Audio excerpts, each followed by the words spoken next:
Welcome to FCA Heart Matters. Thank you for joining us today. Just recapping last week, we said that our worth is not the same as our usefulness.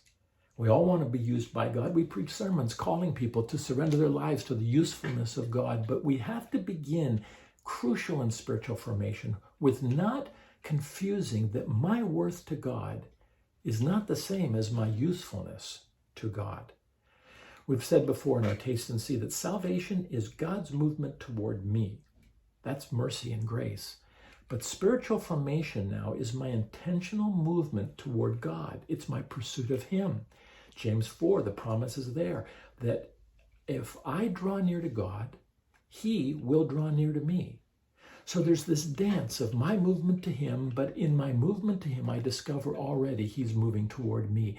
Now that's where we ended off last week. We said, number one, we are being pursued by a God who loves us for us, not what we can do, not the service we render, but for us. That's an important principle in spiritual formation. God desires my company. The problem is if we have self-loathing and guilt and shame, we feel all of those things. Well, doesn't the Bible say, if I regard iniquity in my heart, the Lord will not hear me? Let me say this very carefully. While God never condones the sin that is within us, it never leads Him to withdraw or withhold His love toward us. So last week we talked about God's love and how He is pursuing us. And then in that pursuit is the fulfillment of the desires of our hearts. Created in the image of God, it means we have the capacity to experience love and significance and understanding and belonging and identity and safety. These are core blessings being created in the image of God, but those blessings become deficits in our fallenness.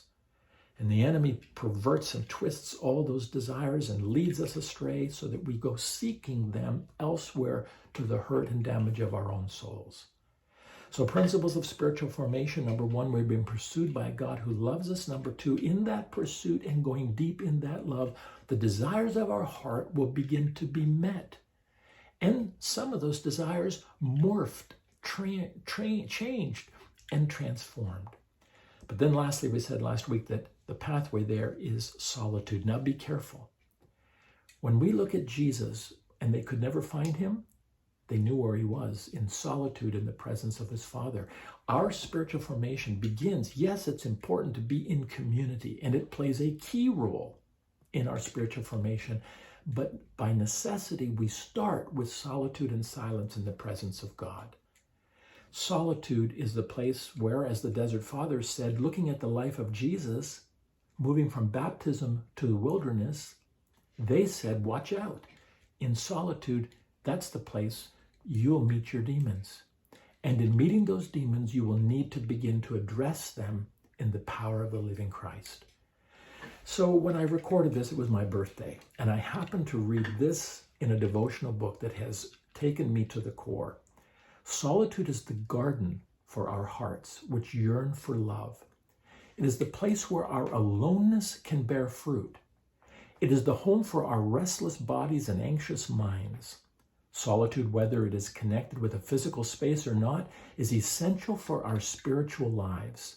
It is not an easy place to be, since we are so insecure and fearful that we are easily distracted by whatever promises immediate satisfaction.